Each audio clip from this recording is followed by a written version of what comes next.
So there was a decision to write the Mishnah down. The decision was not made lightly. There's a problem because, as we mentioned much earlier on in this series, one was not allowed to write down the oral Torah. So the Chachamim, Rabbi Yehuda Nasi, found a verse in Tehillim which he was able to learn, to understand, to darshan in such a way as to give a heter, to give permission for writing down the Torah. And the verse is Eit lasot Lashem heferu Toratecha. Eit lasot Lashem heferu Toratecha means literally it's a time to do for Hashem. They have undone, or they have violated your Torah. So the question is, how do you read that verse? So until Rabbi Yehuda Nasi came along, the way the verse was read essentially was Eit lasot Hashem heferu Toratecha. It's time to do for Hashem when they have violated your Torah. In other words, when is it time to stand up for Hashem? When other people have violated your Torah. But Rabbi Yehuda Nasi turned it around and he said, Eit lasot Hashem, when it's a time to do something for Hashem, for the sake of Hashem, then violate your Torah. What does it mean, violate your Torah? He said it means that since this is an exceptional time, and for the sake of Hashem we need to preserve the Torah, so we have to violate the Torah in order to preserve the Torah. What does it mean we violate the Torah to preserve the Torah? It means that now we will write the Torah down that was supposed to be oral. So we're violating that part of the Torah that says that the oral Torah is not supposed to be written. We're violating that in order to preserve it. So this is a very important, pivotal moment in the history of Halacha. Until now, the Mishnah was not written. Well, I should just say parenthetically, the Mishnah was not formally written. We know from the Gemara, from the Talmud, that individual rabbis would write short parts of the Mishnah down, like as notes or to help their own memory. Those were called Megillot Starim, hidden scrolls. But with this decision of Rabbi Yehuda Nasi and his Beit Din, this is the first time in history that the Mishnah, that the oral Torah, will now be formally written down. And in fact, this is the most important part of Rabbi Yehuda Nasi's work. He and his Beit Din, he along with his court, sit down, they put together the entire Mishnah. Now, what's the entire Mishnah? So we alluded to part of this before, but now we'll explain in greater depth. All of the Mishnah now is going to be categorized. It will be divided into 6 parts. Each part is called a Seder, an order.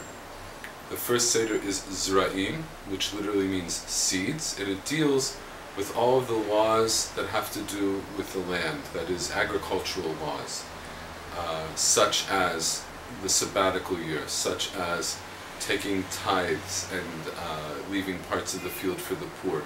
Anything that has to do with agriculture is in seeds.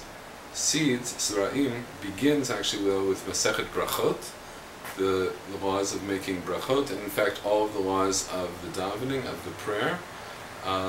Why is that put in seeds? Because there are a couple of reasons that are given. One is that it's the basis for everything. In other words, we don't do anything without acknowledging Hashem first. So the whole idea of saying a blessing is that we acknowledge Hashem. And before we start to talk about the laws of the land, first we acknowledge Hashem, and in order to know how to acknowledge Hashem, both through prayers and through blessings, so we learn Masechet Brachot. Then we go to Seder Moed. Seder Moed is the order that deals with time. Moed means time, and it deals with the laws of all the holidays. Then we have Seder Nashim, the laws of women. It's all the laws dealing with the interactions between men and women. So it's the laws of marriage and divorce, plus some other laws that pertain. Then we have Seder Nezikin, the laws of damages.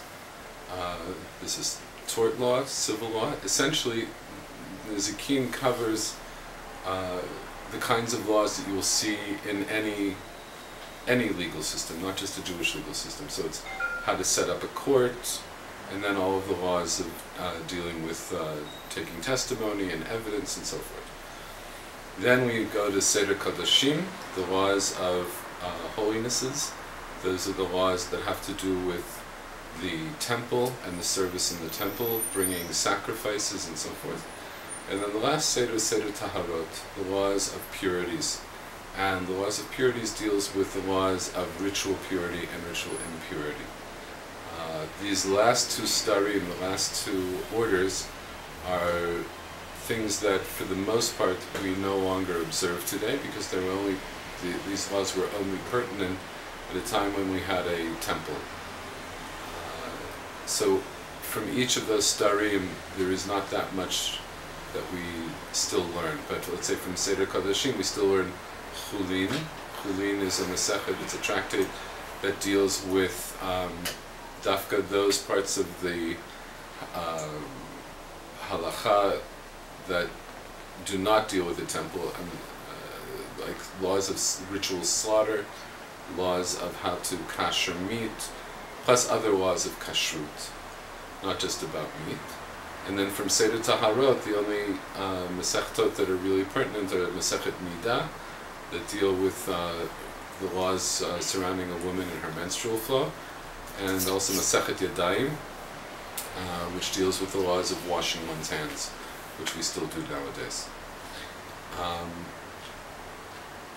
So Rabbi Yehuda Nasi puts all of these together along with his Beit Din, and he makes the Mishnah. Now, this Mishnah that he's put together does not include every piece of information that's come down.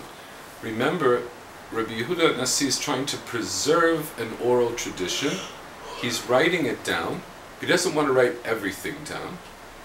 That's one thing. Second of all, the things that he does write down, he writes in a very terse, a very mikutzar, a very brief way.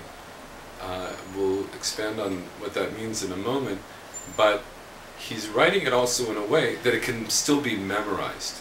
And in fact, once the Mishnah is written down, it's still expected that if you are a rabbi, if you're recognized as a rabbi, it's expected that you will know the Mishnah by heart. You still have to learn it by heart. But you do have now a written text to consult. So, the parts of the,